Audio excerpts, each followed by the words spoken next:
Vamos desde el verso 16, libro de Jueces,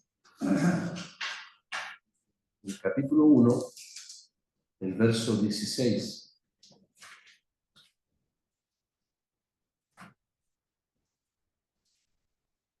Y los hijos del ceneo, suegro de Moisés, subieron de la ciudad de las palmeras con los hijos de Judá al desierto de Judá, que está en el Negev, cerca de Arad, y fueron y habitaron con el pueblo. Y fue Judá con su hermano Simeón, y derrotaron al cananeo que habitaba en Sefat, y la asolaron, y pusieron por nombre a la ciudad Horma. Tomó también Judá a Gaza con su territorio, a Ascalón con su territorio, y Ecrón con su territorio. Y Jehová estaba con Judá, quien arrojó a los de las montañas, mas no pudo arrojar a los que habitaban en los llanos, los cuales tenían carros cerrados. Y dieron Hebrón a Caleb, como Moisés había dicho. Y él arrojó de allí a los 3 hijos de Anac. Mas al jebuseo que habitaba en Jerusalén, no lo arrojaron los hijos de Benjamín. Y el jebuseo habitó con los hijos de Benjamín en Jerusalén hasta hoy. También la casa de José subió contra Betel, y Jehová estaba con ellos. Y la casa de José puso espías en Betel, ciudad que antes se llamaba Luz. Y los que espiaban vieron a un hombre que salía de la ciudad, y le dijeron: muéstranos ahora la entrada de la ciudad, y haremos contigo misericordia. Y él les mostró la entrada a la ciudad, y la hirieron a filo de espada, pero dejaron ir a aquel hombre con toda su familia. Y se fue el hombre a la tierra de los heteos, y edificó una ciudad a la cual llamó Luz, y este es su nombre hasta hoy. Tampoco Manasés arrojó a los de Betseán y a los de sus aldeas, ni a los de Taanach y sus aldeas, ni a los de Dor y sus aldeas, ni a los habitantes de Ibleam y sus aldeas, ni a los que habitaban en Megiddo y en sus aldeas. Y el cananeo persistía en habitar en aquella tierra. Pero cuando Israel se sintió fuerte, hizo al cananeo tributario, mas no lo arrojó. Tampoco Efraín arrojó al cananeo que habitaba en Geser, sino que habitó el cananeo en medio de ellos en Geser. Tampoco Zabulón arrojó a los que habitaban en Quitrón, ni a los que habitaban en Naalal, sino que el cananeo habitó en medio de él y le fue tributario. Tampoco Aser arrojó a los que habitaban en Aco, ni a los que habitaban en Sidón, en Alab, en Axib, en Elba, en Afec y en Rehob.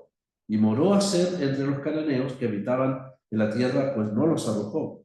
Tampoco Neftalí arrojó a los que habitaban en Bet-Semes, ni a los que habitaban en Bet-Anat, sino que moró entre los cananeos que habitaban en la tierra, más le fueron tributarios los moradores de Bet-Semes y los moradores de Bet-Anat. Los amorreos acosaron a los hijos de Dan hasta el monte, y no los dejaron descender a los llanos. Y el amorreo persistió en habitar en el monte de Eres, en Ajalón y en Saalbim. Pero cuando la casa de José cobró fuerza, le hizo tributario. Y el límite del amorreo fue desde la subida de Acrabim, desde Sela hacia arriba. Aquí nomás la palabra del Señor. Vamos a requerir paciencia seguramente de los hermanos para ver tanto detalle. Toda la palabra es inspirada, toda la palabra es inspirada de parte del Señor, y con su ayuda podremos quizás desprender algunas verdades espirituales respecto de esta lista bien interesante que el Espíritu Santo puso seguramente a través de la pluma de Samuel, cuando el escritor dice que todavía los amorreos, los jebuseos, habitaban Jerusalén hasta hoy. Quiere decir claramente que el libro de Samuel fue escrito antes que David conquistara Jerusalén. Por lo tanto, se piensa que efectivamente pudo haber sido Samuel quien, bajo la inspiración del Señor, escribió este precioso libro. El capítulo 1 lo dijimos, hermanos, el día martes, es un enfoque, es un preámbulo, no sé cuál es la palabra usar un vistazo de lo que habrá de ser el comportamiento general de la nación. De más a menos, ¿no es cierto? De Judá a Dan, de victoria a derrota, de conquista a fracaso en muchos aspectos, de Otoniel y Axa a Sansón y Dalila, ¿cierto? De la luz de la conquista, de la comunión con el Señor, de la dependencia del Señor, hasta el total desintegración, casi total desintegración de una de las tribus al final de este libro. Entonces, es el relato que el Espíritu Santo ha puesto es de más a menos. Vimos el ejemplo entonces que el Señor ha puesto aquí frente a nosotros un hombre de fe, ha puesto una tribu de fe, que es la tribu de Judá, ha puesto un matrimonio que siempre será el ideal del Señor, sobre todo en el libro de Jueces, ya que el mal entró por causa del yugo desigual. Dice la palabra que tomaron de sus hijas por mujeres y dieron sus hijas a los hijos de ellos y sirvieron a sus dioses. Allí comenzó el desastre. Allí se metió el cáncer del yugo desigual en la estructura de la nación. Fue una de las causas, factores que influyeron en la decadencia espiritual de esta nación. Entonces, hermanos, volvemos a recordar que este relato, este examen, esta revisión que el Señor hace de cada una de las tribus es semejante seguramente a lo que el Señor hará en aquel día cuando estemos delante del tribunal de Cristo. Lo dijimos el día martes, habremos de llegar al capítulo 2, solemne, interesante capítulo, realmente solemne capítulo, porque allí el ángel de Jehová increpará, no sé si usar la palabra, pero hará notorio el poco avance, la pobreza de la conquista de la nación. El Señor hará una de las preguntas más incisivas que debiera penetrar el corazón de todas las tribus en aquel día. ¿Por qué habéis hecho así? ¿No es cierto? ¿Por qué habéis hecho así? No sé si, vuelvo a decir, si en el tribunal de Cristo habrá tristeza, habrá congoja, habrá pesar, no lo sé, tendremos que estar ahí delante del Señor, seguramente cuando revise nuestro avance, algunos seremos como Dan, seremos todos como Judá, quizás el Señor, esa es la voluntad del Señor, ¿no es cierto? Conquistando, como Caleb, ¿no es cierto? Pero conquistando, haciendo uso, disfrutando la herencia que el Señor le dio, destruyendo, venciendo a los gigantes, a los hijos de Adán. De hecho, nuevamente se recuerda la experiencia de Caleb allí en esta preciosa lista. Vuelvo a confesar mi falta en no copiar los 3 nombres de las 3 tribus que no aparecen en este listado. Pero sí es una tarea para los hermanos seguramente de este listado de tribus que se mencionan aquí. Hay 3 que no se mencionan. Y si usted se fijó, una de ellas, recuerdo, es Rubén. Rubén. La media tribu de Manasés, pero está incluido Manasés también porque tenía herencia en Jerusalén. Y Manasés, la media tribu en el otro lado del Jordán. Pero no aparece Rubén. Y Rubén precisamente va a ser una de las tribus que va a ser increpada, digámoslo así, se va a echar de menos. En el cántico de Débora se le va a recordar la falta de compromiso y otras más que se quedaron en los lindos lugares de la costa, mirando las puestas de sol, disfrutando el aire marino, mientras las tribus de Israel peleaban ahí con Sísara y la alianza de Jamín en el capítulo 4 de Jueces. Bueno, si esta es una lista, de lo que hemos llamado, cuando el Señor le dice a las 7 iglesias, yo conozco tus obras, el capítulo 5 del cántico de Débora también será una revisión. Yo les invito a cuando lean el capítulo 5 de Débora, su precioso cántico, también es una revisión. Es una revisión de los actos, del compromiso o no de las tribus de Israel, donde Débora alaba al Señor, en primer lugar, por el compromiso, porque por fin los líderes de la nación, los cabezas de la nación, dirá allí esa mujer piadosa, se pusieron al frente, dice, los caudillos de Israel se pusieron al frente. Esa mujer dará gracias a Dios, porque los hombres, los varones en Israel, ocuparán y harán uso de la responsabilidad que tenían de guiar al pueblo para combatir las batallas las batallas del Señor. El capítulo 5 también será una especie de revisión de un tribunal de las obras de la nación. Cuando vamos al capítulo 2 y 3 de Apocalipsis, tenemos una iglesia de Éfeso, la iglesia apostólica, cuidadora de la doctrina, que escudriña, que dice a los que no son apóstoles y los rechaza, que predica, que evangeliza. Es como Judá aquí en este libro. Pero finalmente terminamos en la iglesia de la Odisea, donde hay una total ausencia de comunión con el Señor. El Señor parece estar fuera de la puerta de aquella asamblea. Está llena de materialismo, llena de valores, de cosas de este mundo. La santidad está cuestionada porque ha manchado sus vestiduras. Está llena de riquezas, de oro, de plata, de materialismo. Falta de fe, de confianza en las cosas del Señor. Yo te aconsejo que compres colirio para los ojos, para la fe, ¿no es cierto? Para que puedas visualizar las riquezas verdaderas. Eso es lo que seguramente los hermanos de Santa María han estudiado, esos tremendos capítulos, esa tremenda revisión que el Señor hace de las 7 iglesias, que las interpretamos como uno de los enfoques de interpretación, es que es un repaso de la historia del testimonio de la iglesia aquí en el mundo. Si es así, claramente hay un más a menos, hay un tiempo apostólico que pasa por los grandes testimonios del martirio, de miles de hermanos ahí en Mirna, etc. Y que pasa por la decadencia, por el oscurantismo de Sardis y Tiatira, que ustedes saben que representan ciertos grupos religiosos que han marcado la historia de la humanidad. Pero finalmente hay un despertar en Filadelfia. La iglesia que predica, la iglesia que sale, que guarda el nombre del Señor, del cual el Señor dice: te guardaré de la hora de la prueba que ha de venir sobre el mundo entero. Amor fraternal. Pero es posible, hermanos, que estemos viviendo los tiempos laodiceanos, en que efectivamente, al igual como esta tribu de Dan, ya no hay más avance, ya no hay más conquista. Aquí los jebuseos o los amorreos tienen encerrado a Dan. Ya Dan no puede asomar ni siquiera la nariz para mirar su herencia, porque los amorreos los han arrinconado en el monte y les han impedido absolutamente poder conquistar. Estamos hablando de la conquista personal de cada creyente, del avance espiritual.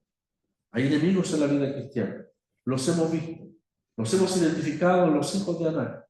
El día martes también pudimos visualizar cómo aparece la sombra, o más bien dicho, la presencia de estos enemigos permanentemente en todo este libro, y por qué no decirlo también en toda la Biblia. Adón y Besé, allí figura de Satanás en el capítulo 1. Usar de Sataín en el capítulo 3, que no lo vimos, hermano, pero uno de los actos de fe y de confianza de parte de Otoniel, el primer juez de Israel, el león de Judá, el primer hombre sobre el cual se dice en el libro de Jueces que vino el Espíritu Santo sobre él, dice. Vino el Espíritu Santo sobre él. El verso 7, el capítulo 3, el Espíritu Santo vino sobre Otoniel, perdón, el verso 10, y el Espíritu de Jehová vino sobre él, y juzgó a Israel, y salió a batalla, y Jehová entregó en su mano acusando a Satán, que hemos dicho que es Babilonia, el mundo que quiere entrar nuevamente. Abraham salió siglos atrás, salió dejando Ur y Babilonia, las tierras mesopotámicas, la cultura de aquel entonces, habiendo visto al Dios de la gloria, sale hacia la tierra que el Señor le ofrece. Pero pasan los siglos y parece que Babilonia quiere llegar a la tierra prometida. Entonces está el peligro de que el mundo, con sus influencias, entre en medio del pueblo de Dios. Eso no es de la noche a la mañana, de un momento a otro, es gradual, es permanente. La filosofía del mundo, ¿no es cierto? Su mentalidad, sus ideologías, tratan de influir en la vida del creyente. Y los hermanos tenemos que tener tanto cuidado, estar observando, estar velando frente a las influencias del mundo, en nuestra vida personal, familiar y también en el aspecto congregacional. Hay victoria sobre el mundo de parte de Otoniel, junto con Axa. Otoniel venció la mentalidad del mundo porque conquistó el libro, conquistó la ciudad de los libros. Y nosotros, al conquistar el libro, disfrutamos la herencia y vencemos la mentalidad del mundo. Vencemos los engaños satánicos. Triunfamos sobre el poder de la carne, abrazándonos por la fe a nuestra posición que tenemos como muertos en Cristo, sepultados con Él y resucitados a una nueva vida. Entonces, usar esa talla, no tenemos poder para enfrentar el mundo satánico. Nuestro hermano Nono nos ha seguramente enseñado, nos va a enseñar. Efectivamente, no tenemos lucha contra carne y sangre, no somos llamados a pelear contra ellos, porque la armadura es disuasiva, ¿no es cierto? Nosotros ni siquiera podemos visualizar el mundo espiritual. Gracias a Dios por eso. No podríamos vivir si viéramos la realidad del mundo espiritual. Pero basta con que confiemos como niños de pecho en los brazos de una madre, sabiendo que el Señor nos va a proteger. El Señor siempre protegió a su pueblo en los momentos más cruciales de la historia de Israel, en los más grandes peligros de Israel. Dios protegía a su pueblo terrenal y mucho más lo hará con su pueblo celestial. Entonces, la mentalidad del mundo se vence por medio de la palabra de Dios. Hermanos, sigan conquistando el libro, sigan estudiando, no se cansen de meditar, de escudriñar. Si hay que profundizar el libro de Daniel, profundícenlo, ahí está la base, ¿no es cierto?, la piedra angular de la profecía. Si no estaríamos en la ignorancia frente a los tiempos futuros. No podemos visualizar el mundo espiritual, pero somos llamados a fortalecernos en el poder de Dios. El mundo se derrota por la fe. Juan ha dicho que nuestra fe ha vencido al mundo. Y el Señor también fue el primero que dijo, Él venció al mundo. Confiad, yo he vencido al mundo. El mundo nunca, hermanos, nunca pudo poner su mentalidad en la mente del Señor. Él venció la mentalidad de este mundo. Trataron de hacerlo. Quiero leer mis apuntes respecto a lo que fue la victoria del Señor contra la mentalidad del mundo. Seguramente muchos santos en la antigüedad ganaron la guerra contra el mundo, pero en algún momento el mundo nos hirió, nos ha dañado. Llevamos las heridas, a lo mejor, de algunas batallas perdidas, pero la guerra la podemos ganar por la fe.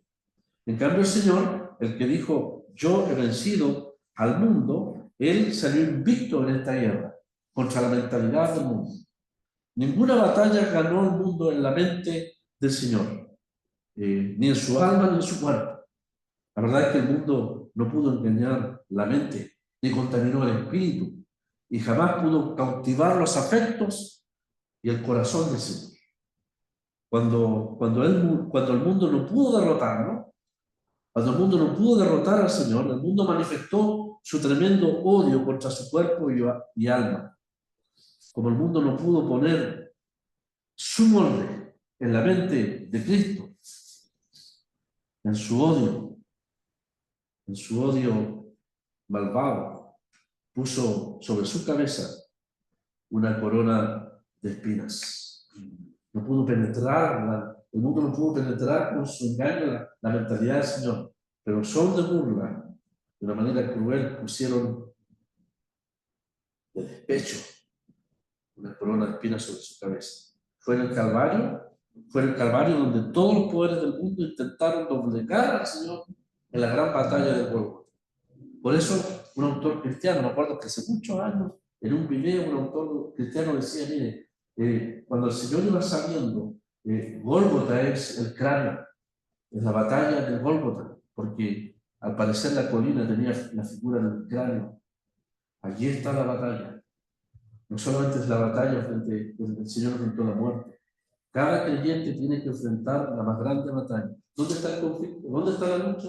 En el ámbito de la mente, en el ámbito del entendimiento del cristiano.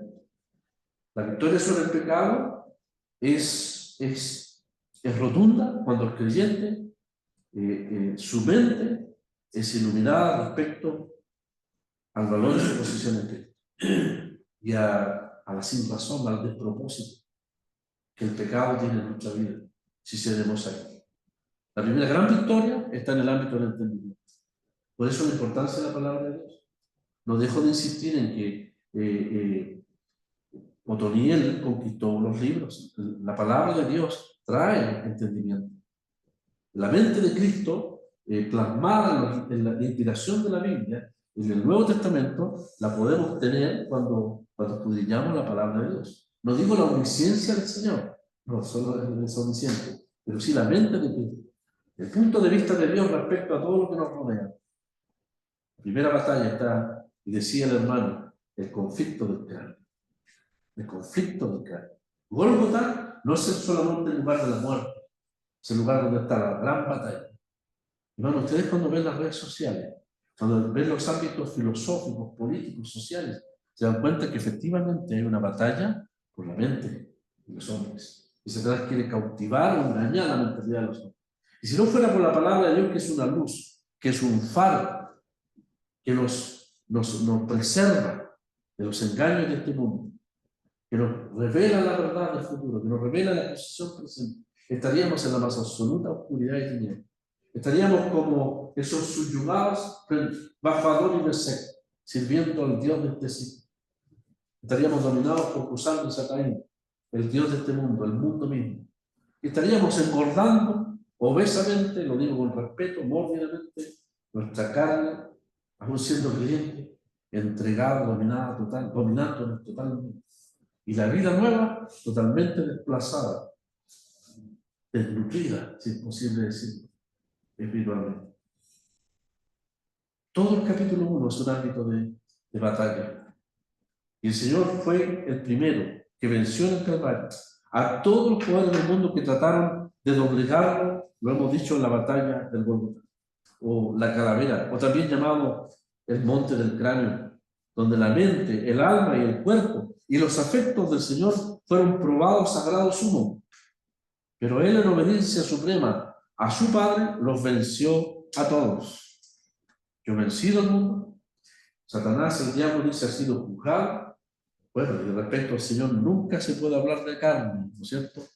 Porque Él nunca tuvo una naturaleza caída como la nuestra. Él era, y sigue siendo, el santo de Dios, absolutamente inmaculado, perfecto, santo, dice, más sublime que los cielos. La perfección del cielo tomó carne y vivió entre nosotros. No había nada desde afuera que pudiese excitar o provocar de parte de Él, dentro de Él, entrega el pecado. Pero eso no significa que Él no haya sufrido la tentación. La carta a los Hebreos nos dice que Él fue tentado en todo, según nuestra semejanza, pero sin pecado.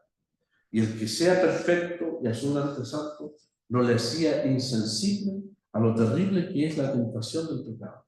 No porque Él tuviese la capacidad de ceder, sino porque su naturaleza santa era absolutamente sensible a la más mínima provocación de parte del hombre o de parte de Satanás al Señor a pecar. El insulto a la nación que tentó 10 veces al Señor en el desierto fue un insulto gravísimo. No se puede tentar a la verdad. Hay consecuencias por aquello. El Señor era el más sensible, perfecto, sin pecado, pero el más sensible de los hombres a la gravedad, a lo terrible de lo que era el pecado. Fue un sufrimiento para Él, nos dice la carta a los Hebreos, el ser tentado. Padeció siendo tentado. Pero esa capacidad, eso le capacitó para socorrernos a nosotros hasta el día de hoy como nuestro gran sumo sacerdote. Entonces, hermanos, en el verso 16, el apóstol, o como ha dicho el escritor, seguramente Samuel, nos lleva a identificar la participación de un clan muy importante. Voy a pedir nuevamente paciencia con ustedes, seguramente van a haber muchos detalles, pero voy a remitirme a los apuntes para ir avanzando. En primer lugar dice los hijos, verso 16, los hijos del Ceneo, suegro de Moisés, subieron de la ciudad de las palmeras con los hijos de Judá al desierto de Judá, que está en el Negev. Recuerden, el Negev de Caleb, la herencia de Caleb, cerca de Arad, y fueron y habitaron con el pueblo. Aquí estamos en presencia de un clan especial que aparece en pocas ocasiones en las Escrituras, pero que cada vez que se menciona a ellos tienen características morales y espirituales tremendas. Parecen estar escondidos como un remanente, como un grupo étnico, si usted lo quiere, como un clan que junto con el pueblo de Israel, en algunos momentos de la historia demostraron más fidelidad y devoción al Señor que el mismo Israel.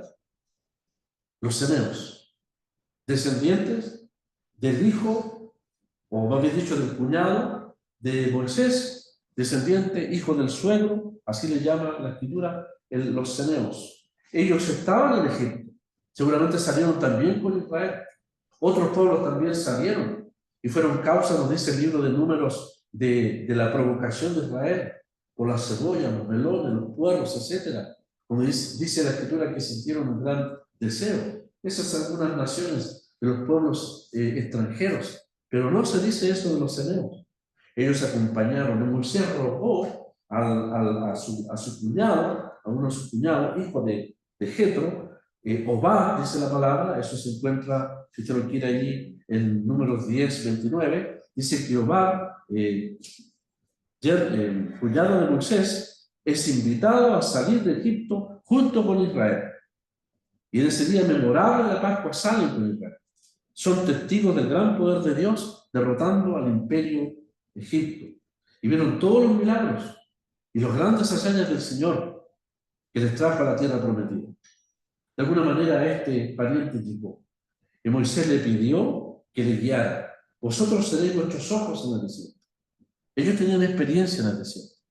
Por lo tanto, Moisés le pidió a ellos, a los ceneos, que fuesen la guía en el desierto. Seguramente sabían perfectamente los lugares geográficos donde habían ciertos lugares de reposar, conocían la experiencia del desierto. Seréis nuestros ojos. De manera entonces que desde aquel momento los ceneos son parte, se incluyen no dentro de la raza hebrea, pero sí son parte del gran conglomerado de más de 600.000 que salieron y que finalmente también se unen aquí a Judá. Los expertos dicen que la ciudad de las palmeras se refiere a Jericó. Jericó fue destruida, fue la primera ciudad destruida bajo las fuerzas de Josué, ¿no es cierto? Pero quizás ellos habitaban, hermanos, habitaban como beduinos, como, no sé si nómadas, no eran nómadas en realidad, pero vivían en carpas, Vamos a ver en el libro de Jueces que efectivamente los ceneos eran un clan especial de personas que tenían conocimiento del Dios único y verdadero, como Jetro, sacerdote de Madián, pero que no adoraba a los ídolos, sino que adoraban al Señor, como Melquisedec también, otro que tenía el conocimiento del Dios verdadero. Estos ceneos, de los cuales hicimos una pregunta al principio de los estudios, y la pregunta era, ¿será posible que Caleb, ceneceo, 3 veces se dice de él, de los ceneos o ceneceos, haya sido parte de este grupo? De manera entonces que si Caleb efectivamente no era de raza hebrea pura, tenemos entonces en Josué un hombre efectivamente hebreo, de fe, y en Caleb un hombre extranjero, también de fe. Es un anticipo de lo que ustedes saben, hermanos, sería en el futuro, la formación de la iglesia, el cuerpo de Cristo, formado por judíos y también y gentiles. Estos ceneos, hermanos, dice la palabra que se unieron a Judá, se identificaron con la conquista de Judá. No lo dice la Biblia, pero yo le agrego aquí, entre paréntesis, dice la palabra que subieron de la ciudad de las palmeras con los hijos de Judá. ¿Por qué lo hicieron? Es un acto de fe. Salieron de la ciudad de la maldición a la ciudad de la bendición, al Negev de Judá. De Jericó a Judá. Hay un contraste abismante entre la ciudad de la maldición, que era Jericó, que fue destruido completamente, hacia Judá, hacia el desierto. Claro, no se compara, hermano, un vergel como era Jericó, de palmeras y pozos, al desierto del Negev. ¿Pero acaso esa no es la vida cristiana? Hemos salido de la vanidad de este mundo para vivir una vida de peregrinos. Los ceneos eran hombres de carpas, nos declara la palabra de Dios. Eran hombres de carpas. Cuando la Escritura pasan los años, pasan muchos años, y Dios tiene que tomar sentencia contra el pueblo de Israel en los tiempos de Jeremías.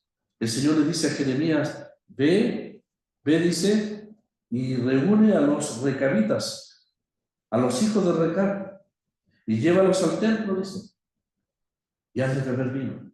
Y así dice, que Jeremías los llevó y le propuso beber vino. No dijeron los recabitas. Nuestro patriarca, Jonadab, hijo de Recab, no sabemos mucho de él, pero Dios exalta el nombre de Jonadab, hijo de Recab, de donde vienen los recabitas, que eran los cerezeos también. No hay tiempo para buscar otros textos, pero los expertos en la historia bíblica demuestran, y hay pasajes que demuestran que efectivamente este grupo de recabitas eran descendientes de los cereos. Jerusalén estaba a punto de ser destruida. La maldad, la idolatría se había prolongado. Los ejércitos de Babilonia estaban a las afueras. Estaba sentenciado el juicio sobre la nación. Y los recabitas son usados como ejemplo de separación para Israel, el Israel apóstata de los tiempos de Jeremías. Nuestro patriarca, dicen ellos, nos hizo jurar jamás beber vino, que habla del gozo mundano, del gozo de esta vida. No plantéis viñas, no tendréis tierras, no tendréis propiedades. Ellos vivirían como peregrinos de tránsito. No se asociaron con el mal de Jerusalén. Y la historia demuestra que cuando vino el mal, vino la destrucción de Jerusalén, los ceneos se libraron de aquel juicio. Entonces, hermanos, estamos en presencia de un clan, un grupo de personas que se asociaron con la fe, que subieron con Judá de las ciudades palmeras para ir a la tierra del Negev. Y efectivamente así lo hicieron. Llegará, hermanos, el capítulo 4. Cuando lleguemos al capítulo 4, usted va a oír de un hombre llamado Eber-Seren, esposo de Yael, la heroína de la batalla de aquel día. Débora le dijo a Barak: viviré contigo, pero tú debes saber que la victoria será hermano de mujer. No lo hizo con presunción, lo hizo con mucho cuidado. Ese día Dios utilizará a las mujeres, en este caso Yael, para derrotar a Sísara, el enemigo de Israel. ¿Qué había pasado? Eber-Seneo, esposo de Yael, había hecho pacto, así lo dice la escritura, le dice, hizo pacto con Sísara, el representante del mundo. O sea, no solamente Barak ese día falló por no ser presto a obedecer la voluntad del Señor, sino que Débora le dice: ¿no te ha dicho Dios? ¿No es cierto? Ahí está la mujer respetuosa, que espera el liderazgo del varón. Le dice: ¿no te ha dicho Dios? ¿No está Dios contigo para que vayas y derrotes? Ah, que quiero que vayas conmigo. Y Débora, con mucho temor, dice: el peligro está en que Israel piense que la victoria está en manos de mujer. Tú eres el que tienes que estar ahí, adelante, siguiendo, conforme al liderazgo que el Señor te dio. Por eso, vuelvo a repetir, hermano, que Débora canta al Señor cuando efectivamente Barak y todos los príncipes de Israel se ponen, como decimos coloquialmente, se amarran bien el cinturón, los pantalones, y vencen al mundo que está representado por César y la alianza de Jerusalén. Era el Señor, el peregrino, el que vivía en carpas, el que profesaba una separación de los males de este mundo, había hecho pacto con el mundo, pero no su esposa Yael. Yael era una cenea de cepa, una mujer que no tenía ningún compromiso con el mundo. Y cuando Sísara llegó corriendo y escapando, ¿no es cierto?, de la derrota y de la victoria de Barak, le dice: ven, Señor mío, dice, y le ofrece tazón de leche en la carpa del peregrino, del que debía ser peregrino, en la carpa del Señor. Y el hombre se duerme. Y esa mujer valiente, de un solo golpe, saca la estaca de la tienda del peregrino, o de la peregrina, y se la clava en las sienes. Yo no sé si usted, hermano Miguel, no, usted, hermano Manuel, Nelson también, mi hermano Carlos, hubiésemos sido capaces de matar a un hombre de una sola estocada. Quizás lo hubiéramos fallado, ¿no es cierto? ¿Pero por qué una mujer? Porque esa mujer peregrina estaba acostumbrada a levantar la carta y a clavar siempre las estacas, que eran un testimonio. El marido falló, pero no la mujer. Y Yael, el arrojo de fe, la obediencia a la palabra de Dios, aunque no era de cepa hebrea, sí tenía un compromiso con el Señor. Como pueblo que estaba advenedizo, dice la carta de los Efesios. Un pueblo advenedizo, como Ruth, como esa mujer ramera de Jericó, Rahab, que pasaron a disfrutar las bendiciones de Israel, porque creyeron en el único Dios verdadero. Así los ceneos también pusieron la fe en el Dios verdadero y se asociaron con Judá. Pero los hombres cayeron en su debilidad. Gracias a Dios por el arrojo de esa mujer fiel. Bendita sea entre las mujeres Yael, mujer de Eber-Seneo. Sobre las mujeres benditas sea la tienda de la peregrina. Pidió agua, ella le dio leche. En tazón de noble le presentó crema. Tendió la mano a la estaca. La estaca nos habla de la peregrina. Cuando el apóstol Pedro dice que él va a partir, ¿no es cierto, hermano? Ustedes recuerdan que la palabra ahí es partir, es desarmar la carpa y emprender el viaje. Otros dicen inflar las velas para que la nave entre al mar de la eternidad. Eso significa, el apóstol Pablo dice, el tiempo de mi partida, y usa la palabra de una carpa que se desarma, lo mismo Pedro, para iniciar el viaje a la presencia del Señor. Tendió la mano a la estaca y su diestra al mazo de trabajadores, y golpeó a César, hirió su cabeza y le horadó y atravesó sus sienes. Así dice la palabra entonces, como aquel día la fe de una mujer peregrina venció. Así que hermanos, permítanme sugerir a modo sugerencia nomás, aplicar las características de los ceneos como pueblo especial, como clan especial en medio del pueblo de Israel. Ellos eran advenedizos, pero ¿qué somos nosotros? Conciudadanos. ¿Cierto? Antes éramos advenedizos, antes no teníamos parte, dice los Efesios, estábamos sin Dios, sin Cristo, sin esperanza. Pero ahora, ¿qué somos? Conciudadanos de los santos y miembros de la familia de Dios. Pero estos que eran advenedizos demostraron más fe y confianza en el Señor que el mismo pueblo de Israel. Entonces, ellos escaparon de la maldición a la bendición para ser peregrinos en el desierto. Fueron librados del juicio y de la muerte por el mismo Saúl. Cuando Saúl, por allí en el capítulo 11 en adelante de 1 Samuel, quiso matar a los amalecitas en obediencia al mandamiento de Dios al principio, le dijo a los ceneos, salid, dice, vosotros mostrad misericordia para con Israel. Entonces les libran del juicio, son librados del juicio. Son librados del juicio. Bueno, gran parte de la iglesia salió de los gentiles para venir a formar el pueblo de Dios.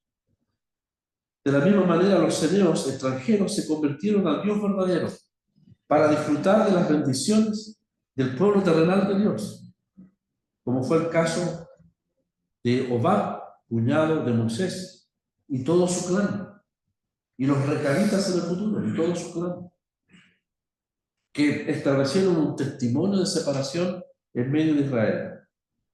Yael Senea, o Cenecea, fue fiel también. Y eso nos recuerda también la responsabilidad que tenemos como iglesia, de un residuo, de un remanente fiel, dispuesto a no transar con el mundo. Ya no transó con el mundo. Fue decidida en cuanto a que, si mi marido tranza, yo no. Le dio muerte ese mismo día a que representaba al mundo de aquel entonces. Vemos a los recabitas, lo hemos dicho, fieles a la palabra de su jefe, Jonadab, a la enseñanza de su maestro. Pero Israel olvidó la palabra de Dios. Nosotros tenemos al Señor, nuestro maestro. Tenemos la doctrina de los apóstoles, la enseñanza del Nuevo Testamento. Y debemos ser consecuentes y fieles hasta el final. Eso es lo que le quiso demostrar el Señor a Israel por medio de los recabitas. Mírenlo a ellos. Vosotros, mi pueblo, dice el Señor, mirad a los recabitas. Se han mantenido consecuentes y fieles a través de los signos a la enseñanza de uno de sus patriarcas. Pero yo, el Señor, el Señor, el Dios, el Rey verdadero de Israel, Israel lo ha desechado y ha abierto el corazón a la idolatría. Los recabitas entonces fueron fieles a la palabra de su jefe en momentos que el juicio se acercaba sobre Jerusalén en los tiempos de Jeremías. Así hoy en medio de la decadencia generalizada de la cristiandad, ¿por qué no decirlo? Debe haber un grupo de fieles que mantengan la palabra del Señor. ¿Se acuerdan, hermanos? Apocalipsis 2 y 3. ¿Qué decía el Señor a algunas iglesias? A Tiatira le dice, a los fieles que están allí, no os pondré otra carga, retened lo que tenéis. Lo dice a Sardis también. A Sardis le dice, tengo unas pocas personas que no han manchado sus vestiduras. En todas las 7 iglesias, aparte de Mirna, había un remanente de fieles, ya sea en la palabra, en la santidad, en la separación, en guardar el nombre del Señor, siempre. A Filadelfia completa es un residuo, porque es una iglesia que tiene poca fuerza. Ahí no hay residuo, no hay remanente. La iglesia completa es un remanente. Y el Señor le alaba por su fidelidad a su nombre y a guardar la verdad en cuanto a su persona. Seguramente en cuanto a su naturaleza, su obra, a la importancia del Señor. Entonces, podemos decir, para terminar, que los ceneos eran, según la palabra del Señor, a las 7 iglesias, un grupo de pequeños fieles que nos enseña hasta el día de hoy la importancia de mantener esa separación delante de Dios. Vamos a llegar hasta aquí nomás, hermanos. La próxima ocasión vamos a seguir con el verso 17 en adelante. El verso 17 es interesante porque realmente Judá todavía está conquistando. Hay una actitud de fidelidad al Señor. Judá va, conquista, derrota al cananeo, toma la llanura de lo que hoy en día es Gaza, Ascalón, Ecrón. Mire el verso 19, y Jehová estaba con Judá, quien arrojó a los de las montañas, mas no pudo arrojar a los que habitaban en los llanos, los cuales tenían carros cerrados. Vamos a ver la próxima ocasión por qué no pudo arrojar a los que tenían carros, si la Biblia dice que Jehová estaba con ellos. Vamos a ver por un lado el poder de Dios, la asistencia de Dios, y por otro lado la incapacidad nuestra de cogernos, de echar mano del poder de Dios. Recuerda, la potencia, la capacidad, la competencia siempre está de Dios. La debilidad está de nuestra mano. Nunca va a ser el fracaso de Dios. El problema es nuestra incapacidad de depender completamente. Y seguramente la carta a los Efesios nos va a recordar que hay un poder del cual echar mano por la fe. Como Pedro nos dirá que somos preservados por el poder de Dios mediante la fe. Parece haber una condición, permítame decirlo así. El poder de Dios está a disposición.